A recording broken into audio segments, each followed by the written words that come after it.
All right, Eyewitness News has obtained 2 reports that detail corruption and dysfunction in a critical department at City Hall. Well, David Hammer has broken story after story about the troubling issues inside the city's Safety and Permits Department. And now he talks to New Orleans CAO, who says the city is coming up with concrete steps to fix the problems.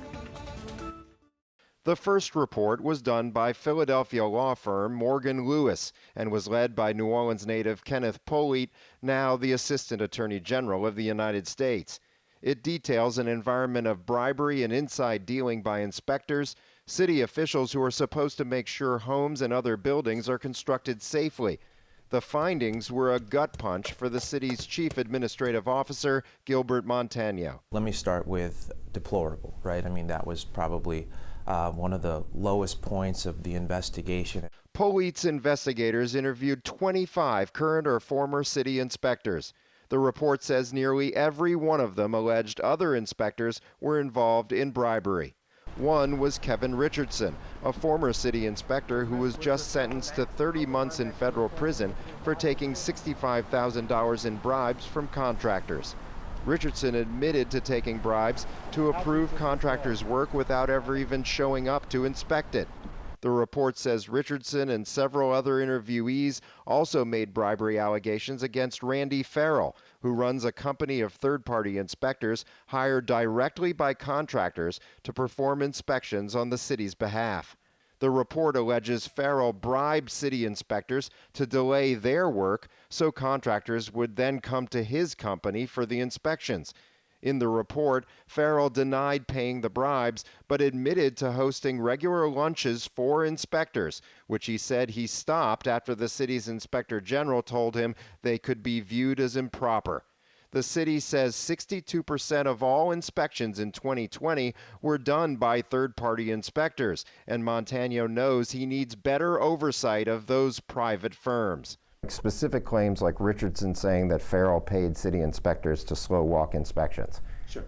Has that been investigated and rooted out specifically? Well, I think one of the things that we are undergoing now, and you'll see in the report, is a better overhaul and understanding of rules and regs relative to third-party inspectors. The second report, a 95-page internal audit by the city, looked at the work being done and in many cases not being done by the city's own full-time inspectors.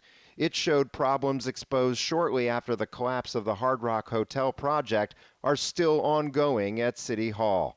After the collapse, Eyewitness News obtained audio of an emergency meeting of city inspectors, secretly recorded 1 month before the Hard Rock collapse.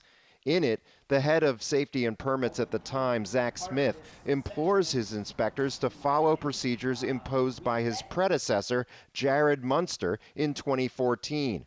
To take their city vehicles to inspections, to take their own inspection photographs instead of accepting photos from contractors, and to file them immediately in digital reports through an app on their smartphones. We don't do a good job keeping those records and creating those records and doing our job, then everybody is relying on that, and it's all going to come tumbling down. Less than a month later, the Hard Rock did come tumbling down, and Eyewitness News broke the story of 3 city inspectors who approved work on the upper floors of that project on days when the GPS records showed they didn't take their city vehicles to the construction site. The city now requires inspectors to park their city vehicle within 1,000 feet of the inspection site on the day of the inspection. But the city's internal audit found that even after all these problems were exposed, that still only happened about half the time. That was probably one of my most concerned issues that came out of the audit, but I'm glad it came out of the audit. I mean, that's the whole idea, that's the whole purpose of this. The audit also looked at a sample of inspections conducted in 2020 and 2021 and found no photographs were filed on 17% of them.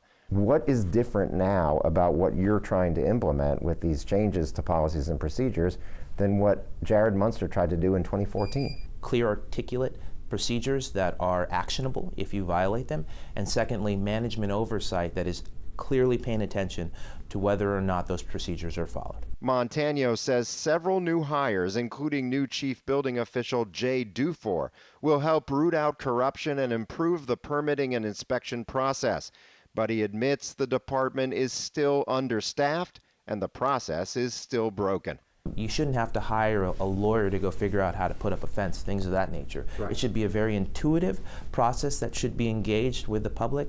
With corruption this deep, Montano admits it will take a long time to regain the public's trust in this critical department.